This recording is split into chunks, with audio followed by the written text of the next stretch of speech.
તો દુનિયામાં આટલી બધી આત્મહત્યાઓ થાય છે અને આત્મહત્યામાં બધાને મરી જવા પાછળ પોતપોતાના જુદા જુદા કારણો હોય છે. મહારાજે અહીં આત્મહત્યાના મુખ્ય 3 વિભાગ કર્યા.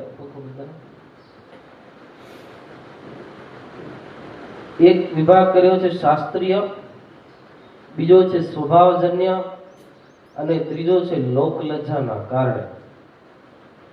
સૌપ્રથમ શાસ્ત્રીય આત્મહત્યાનો નિષેધ કરતા મહારાજે કીધું છે કે આત્મઘાતસ્તુ તીર્થેથી ન કર્તવ્ય.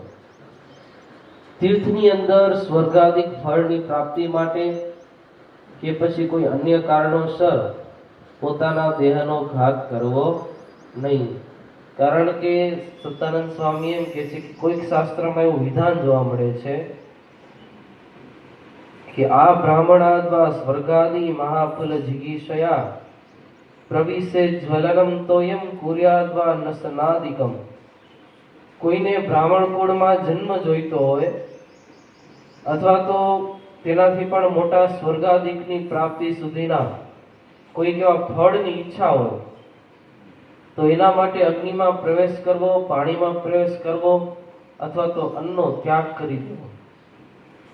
સ્વામી કહે છે કે કોઈક શાસ્ત્રમાં આવું વિધાન જોવા મળતું હોય ને તો પણ આત્મહત્યા તો ક્યારે પણ કરવી જ નહીં.